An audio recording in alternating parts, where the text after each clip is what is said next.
a gente bate papo sobre estética e reabilitação oral com o Dr. Luiz Antônio Mazzucchelli Cosmo, que é cirurgião dentista, mestre, especialista em implantodontia. Tudo bem, doutor? Boa tarde. Tudo bem, Jaqueline? Boa tarde. Prazer te receber aqui, viu? Satisfação muito grande estar aqui de novo.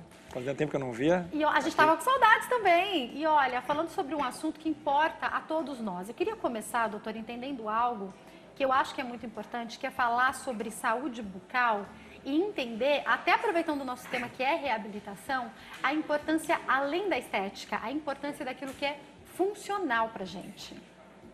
Sem dúvida. Quando a gente fala de saúde bucal, uma das primeiras coisas que vem é a limpeza, né?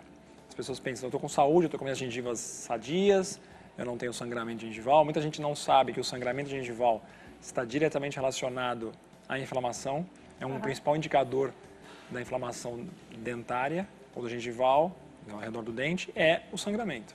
Então, se escovou, sangrou, atenção, se está passando né? frontal, está sangrando muito, está passando escova, está sangrando muito, algo não está correndo bem. Existe uma inflamação na região ali do tecido gengival e a inflamação ao redor do dente. Então, muito se associa a isso. E a saúde bucal, ela não está só associada a uma boa limpeza. Está associada também ao equilíbrio funcional, como você muito bem colocou. Se você não tem um paciente que não tem uma arcada dentária equilibrada em termos de oclusão, então ele vai ter que ter maloclusão, ele tem que usar um aparelho ortodôntico, né? Agora, muitas vezes ele perde dentes. E essa perda dentária, ela pode ser ou por cárie, ou por um trauma oclusal, ou por uma doença periodontal, que é um assunto separado e muito grave, né? Então, esses três fatores que levam a essa perda, muitas vezes o paciente, no final não aparece, eu mastigo bem desse lado, não incomoda. Né? Então, se fosse assim, ninguém nasceria com todos os dentes, né? Tem um motivo para isso, né? Esse problema da falta desse dente vai começar a ocasionar outros problemas muito mais severos, como extrusão do dente, que é o dente de cima, ou se você perdeu embaixo, de cima começa a descer. É verdade que todos podem mexer de alguma maneira? Todos mexem. Uau. Então, é uma tendência um fenômeno que a gente chama de mesialização. Os dentes vão fazendo isso aqui para frente. Eles vão mesializando. E os de baixo também vão fazendo assim. E aí, o que acontece? O dente que está aqui hoje, batendo com o de cima aqui, se ele mesializa, ele começa a bater numa quina diferente. E aí começam o quê? Os contatos prematuros, que a gente chama. São os problemas de ordem oclusais. E aí desencadeia todo um processo de perde outro dente, perde mais outro dente, vai perdendo dentes. Efeito cadeia, né? Dor de cabeça, outras dores no corpo podem ser em resposta de uma má saúde oral? Sim, tem casos de lesões musculares, às vezes, que não saram. Um jogador de futebol do São Paulo, no ano 2005, o Aloysio Chulapa, para quem é São Paulo, ele conhece bem, foi campeão do mundo com o São Paulo. Ele tinha um problema no terceiro molar, era o siso, que estava ali infeccionado e tal, e ele com lesão muscular, ele sempre voltava a jogar e lesionava de novo, voltava a jogar e lesionava de novo. Descobriram que tinha esse foco dentário, removeu-se o foco, não teve mais a lesão. Então, problemas de visão, às vezes a gente não sabe até onde, a verdade é essa, não se sabe até onde os problemas dentários podem estar relacionados com outros problemas que venham a surgir no corpo humano. Então, pode refletir em todo o corpo. Faz parte da boca, faz parte da saúde, a saúde começa pela boca, quer dizer, faz parte do processo todo de saúde do indivíduo, né? E até, né, doutora, a gente já falou isso aqui outras vezes, o quanto é importante a pessoa poder ter qualidade de vida com a mastigação. Não é difícil a gente conhecer pessoas que não querem comer em público porque tem dificuldade com a mastigação por conta desses problemas com os dentes, ou por ter um espaço ali sobrando, ou por terem colocado uma prótese que não ficou boa. Tem muitos problemas relacionados a isso, não? Tem.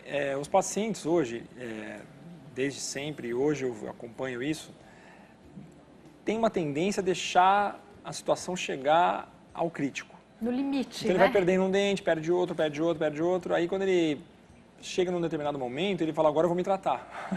E aí, agora não dá mais, né? Aí é tarde. Aí porque ele vai ter né? que fazer o quê? Todo um trabalho comigo, às vezes de um ano, às vezes 2. E aquela provisória que ele encaixa não tem uma adaptação adequada e correta. Aquilo leva a uma série de outros problemas de ordem, vamos dizer, extra-consultório, que é inibição de saída com família, a pessoa já não mastiga corretamente, mesmo dentro de casa, restaurante nem pensar, a vida social ela fica comprometida e atrás disso vem muitas vezes até um processo de depressão. Eu tenho pacientes que ficam, olha, Luiz, doutor, eu estou assim mal, não quero fazer nada, tal. Muitas vezes eles estão perto até do fim do tratamento. E eu sempre falo isso antes, nesses anos de experiência que eu vem adquirindo, fazendo odontologia nesse nível, me ensinaram a observar os pacientes nesse sentido. Então, no início do tratamento, eu já falo, olha, pode ser que quando estiver bem pertinho do fim, a ansiedade tome conta, você segura a tua onda, se tiver paciência, a gente conclui. Em todos os meus casos, eu concluo.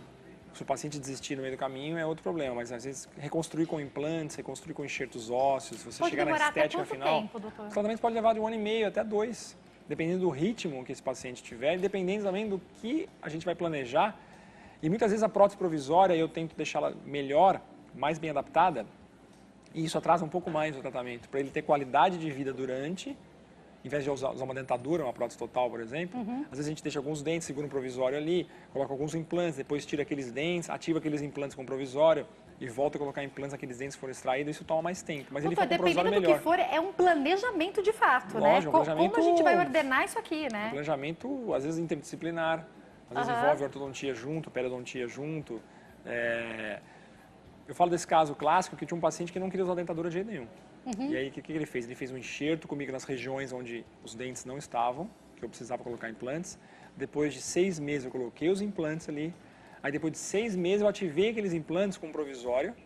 E aí, tirei os outros dentes, coloquei mais implantes, esperei mais 6 meses para ele começar a prótese final. Então, depois de 1 ano e meio, ele começou a prótese definitiva de porcelana. Mas ele ficou super feliz, porque ele usou um provisório fixo. Não ficou Em nenhum momento algum, ele usou momento com a dentadura que ele tinha Ele é medo. um rapaz jovem, de 50 anos, casado com uma moça super bonita e mais jovem que ele, 10 anos. Ele falou, eu?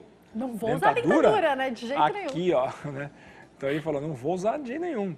E eu fiz um planejamento para ele que demorou 8 meses a mais, mas também ele teve Doutor, qualidade de vida. a gente não vai tanto ao dentista como vai a outros profissionais. E lá na frente, às vezes nem muito lá na frente, a gente paga uma conta alta por isso, não? Pois é. Estava rindo aqui essa produção desse programa é sensacional. Eu amo vir aqui. Na verdade, sabe qual é? Sabe por quê? Quem está em casa não faz ideia, mas a verdade é a seguinte: porque no médico o cara vai porque senão ele vai morrer. E ao dentista ele vai morrer em condições muito, assim, drásticas. Tem que ser muito, né? Tem A que muito ser- longo prazo. São pequenos cuidados que tem que se ter para não morrer por causa de um problema odontológico. Por exemplo, extrair um dente infectado sem antibiótico prévio. Isso é um perigo enorme. Ninguém deve. E pensando em Brasil, isso pode acontecer até mais Então, do que assim, a gente eu imagina, gosto de né? informar porque tem dentista que não dá. Então, o paciente que está nos escutando, e eu sei que a audiência é muito rotativa, né? O telespectador da RIT é um telespectador diferenciado. Eu já percebi isso ao longo desses anos. Eu venho aqui há mais de 10 anos. Verdade. Então, por isso que é um grande prazer também estar aqui e ser entrevistado por você, pela Denise e tal. Esse paciente, ele não pode, por exemplo, fazer uma extração sem tomar antibiótico previamente. Isso é inadmissível, porque a bactéria que está na boca, ela vai direto para o coração. Uau. E ele tem uma infecção chamada endocardite bacteriana e morre por isso. Isso é um dos fatores. Um procedimento que parece simples, A né? gente faz assim, extração de um dente, aí o paciente extraiu. Teve um caso há pouco tempo, uma moça, eu não lembro o nome dela, faz o quê? Menos de 1 ano. Ela extraiu o dente do siso, extraiu os 4 dentes do siso, não tomou antibiótico corretamente. No segundo dia foi internada com angina de Ludwig, faleceu, Uau. veio óbito. Mesmo no hospital, já com medicação intravenosa, não deu tempo. Então isso é um perigo muito grande.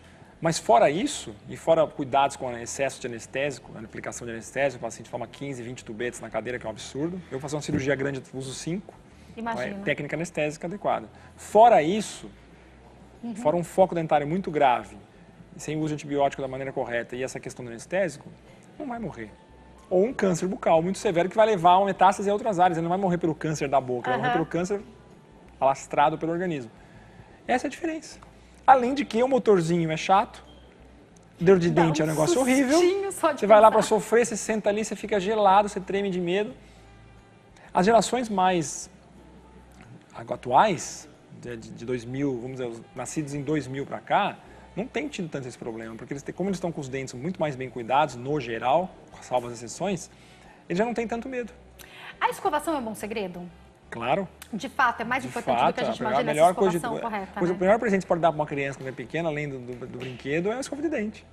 Agora, doutor, uma coisa que a gente quer, que muitas pessoas querem, é ter o sorriso das estrelas, aquele sorriso bem branco, de preferência todo alinhadinho. Alguns que, na minha opinião, pensando em vários artistas que a gente olha, E até acho estranho de tão perfeito que é, porque ninguém tem o dente tão perfeito assim. Tenho visto muitas pessoas, às vezes, até sem indicação correta. Às vezes eu olho e falo, nossa, mas apesar de ser leiga, eu falo, o dente da pessoa era perfeito, ela podia ter feito um clareamento. Por que ela fez isso? Às vezes um dente maior do que o dente dela. Até para cuidar da estética tem que ter indicação correta, doutor? Sim, sem dúvida. Hoje nós estamos vivendo a era das lentes de contato, né? A gente começou com as facetas, as coroas de porcelana lá atrás, as facetas laminadas, quando você desgastava a frente do dente, moldava, colava uma faceta de porcelana, alinhava os dentes com a cor que você quisesse. Hoje as lentes de contato não necessitam tanto desgaste mais. Elas vêm fininhas assim, igual uma lente de olho, você cola por cima da superfície do dente, muitas vezes. Qual o cuidado que tem que ter com isso? O tipo de cimentação. Porque se você, ao longo dos anos, a gente não sabe ainda como é que isso vai se portar em termos de remanescente dental. Você vai ver uma pequena infiltração, você pode formar uma cárie por baixo, a gente desconhece. Por mais que seja bem aderido, cimentação adesiva perfeita, nós não sabemos. Sabemos daqui a 15, 20 anos. Não tem histórias, né, do futuro. Claro, mas tem gente que está com os dentes tão feios que fala, eu quero. Mas tem gente que não precisa colocar lente de contato. Faz o clareamento dental. Ah, mas eu quero bem alinhadinho, eu quero dente Mentex. Lembra aquela Mentex, aquela bala? Todo mundo deve conhecer, né? Coloca o Mentex, né? Fica todo um Mentex branquinho, branco parede, né? É artificial. Então, assim, no meus casos, eu faço muito também. Mas eu procuro orientar o paciente a não exagerar nas cores, não perder a naturalidade, tentar fazer preparos, no caso, muito mais conservadores, né? Não desgastar tantos dentes. Era isso que eu ia falar, o senhor preza muito por não desgastar demais os dentes, né? Usar um aparelho ortodôntico, se for o caso, antes para tentar corrigir posicionamento, depois clarear. Em última análise, a gente entra com as lentes de contato de forma mais incisiva. Quanto tempo vai durar essa lente de contato, mais ou menos? Não, a resistência dela é boa. Ela pode ficar muitos anos na boca sem quebrar. A questão não é só essa, a questão é justamente o remanescente por baixo, a cimentação. Tem que acompanhar o paciente, porque o paciente tem que ir voltando a cada 6 meses, você faz uma profilaxia, você acompanha exatamente como essas lentes elas estão. Né? Tudo isso é muito importante. Não é colocar e não aparecer nunca mais, né, doutor? Não, pelo amor de Deus. Agora, né? doutor, eu queria entender um pouco, quando a gente fala sobre implântese e prótese, explica para nós as escolhas. Tá. A prótese, ela vem em cima do implante. Você tem um implante, você encaixa a prótese em cima, né? Que é o pino. Então, muita gente fala que acha que o implante é o dente. Não, o implante é a raiz artificial. O indivíduo perdeu a raiz e tudo. Perdeu o dente, perdeu a raiz, não tem mais nada ali. Aí você vai implantar um parafuso de titânio. Estão surgindo agora parafusos de porcelana, de cerâmicos, mas ainda está engatinhando um pouco, realmente no nível nacional. Mas os implantes de titânio, você parafusa ele dentro do osso, deixa ele lá dentro, ele fica lá guardando o período de osso-integração, que é o osso abraça esse parafuso, através de um processo químico. Não só físico, como, por exemplo, você prende uma bucha na parede, pendura o quadro. Isso é físico. Você prendeu ali, mecânico, acabou. No implante tem as duas situações, físico de travamento e químico, que é a ósseo-integração, integração com o osso. Que aí vai ser a resposta do organismo. Então, o organismo vai abraçar esse titânio e vai deixar esse implante lá dentro, fazendo parte do corpo. E aí sim ele está apto a receber uma prótese depois, de porcelana, de qualquer material que você queira fazer. Normalmente a gente faz porcelana ou cerâmica, são sinônimos, tá? Para quem está em casa, às vezes pergunta, mas é cerâmica, porcelana? Igual, é a mesma coisa. E essa prótese é encaixada sobre o implante. Quando você tem 2 dentes, às vezes, afastados e tem uma falha no meio, antigamente a gente usava muito prótese fixa. Você desgastava os dentes lá e fazia uma moldagem, encaixava dentes em cima com aquele suspenso no meio. Hoje a gente evita isso. Por quê? Porque você vai ter que desgastar 2 dentes que estão bons. Não faz sentido, né? E mesmo que estejam já preparados, eles vão segurar 2, às vezes, no meio. Então você tem 4 dentes apoiados em 2. Isso, no longo prazo, aí sim você sofre o quê? Você imagina você andar todo dia carregando alguém junto com você, segurando alguém, não pode andar. Como é que você vai estar depois de 5 anos fazendo isso todo dia? Você vai estar com dor nas pernas, vai estar com... É a mesma coisa, o mesmo conceito do dente, ele vai estar ali sofrendo uma mastigação que não é para ele. Agora, doutor, se está na frente e já foi colocado o parafuso, vamos imaginar um dente da frente que apareça muito, dá para colocar alguma coisa provisória? Pode. O que pode ser feito nesse caso? Pode, um provisório de acrílico, né? Você pode colocar um provisório preso no implante, se a carga é imediata, que a gente chama muitas vezes, ou se não der para colocar a carga em cima, você apoia nos vizinhos, um provisório ou fixo, ou um provisório também do tipo de encaixe. Eu não deixo meus pacientes sem dente em hipótese alguma. Que ninguém quer ficar sem Ninguém dente, quer, né, e é constrangedor, além de tudo, né? Doutor, fala pra gente sobre a escolha do material também, porque a gente sabe que tem materiais mais caros e mais baratos, mas pensando na durabilidade, vale a pena investir um pouco mais? Vale a pena investir, muitas vezes. Hoje a gente tem materiais também custo-benefício bons, que também têm uma longevidade interessante. Mas existem os materiais que já estão consagrados na literatura, no mundo, vamos dizer, mundialmente consagrados, que quem tem condição de usar, sem dúvida tem que usar. Não tem por que você abrir mão de usar um material de melhor qualidade se o paciente tiver condição de pagar por isso, né? Então, a gente tem vários tipos de fabricantes, várias origens, mas é sempre o mesmo material, sempre é o titânio, sempre é a porcelana. Então, assim, vai muito de como o profissional também se adapta com aquele sistema. Muitos pacientes chegam pedindo, eu quero tal sistema, tal, ok, também é válido. Doutor, eu acho um absurdo, a gente tem pouquíssimo tempo e a gente tem tanto tema bom hoje no programa que eu vou ter que encerrar. Mas eu vou deixar uma última pergunta que eu acho que é o X da nossa questão. O que fazer para ter os dentes bonitos, assim, de um modo geral? Olha, eu costumo dizer que isso vem da infância, né? Se você cuidou de pequenininho, os pais ajudaram, né? Então, por exemplo, eu prezo muito por uma escovação. Criança, eu fico em cima de qualquer criança que eu conheço, seja perto de mim, eu já oriento, escovo, às vezes precisar, pego na escova. E fio dental, fundamental. Então, se as crianças já sobem, vamos dizer assim, a vida dela, a escala de vida dela, até os 12, 13 anos, com os dentes bem cuidados, futuramente, usou o aparelho, vai ter dentes lindos. Então, o segredo para você ter dentes bonitos é começar a vir da infância. Mas eu avacalhei. Aí você tem que partir realmente para a estética, que era o nosso tema, entrar com implantes, entrar com lentes de contato, com prótese de porcelana e reconstruir aquela arcada lá e deixar lindo, dá para deixar lindo, tem casos maravilhosos. Escolhendo o profissional correto consegue, né, doutor? Uma das primeiras vezes que eu estive aqui falando sobre isso, né? Foi. Escolha correta do profissional. É verdade, faz bastante tempo, eu te convido então para voltar muitas vezes, sempre viu? um prazer estar aqui Desculpa com vocês. o pouco tempo, mas é sempre bom recebê-lo. Quem quiser entrar em contato com o Dr. Mazzucchelli, tem o telefone 0 operadora 11 3262 0094, tem o site www.luiscosmo.com.br e o e-mail que está passando aí para vocês, luiscosmo@luiscosmo.com.br. Mais uma vez, obrigada, doutor, uma ótima tarde. Feliz Natal e feliz Ano Novo, se a gente não se vê mais até lá.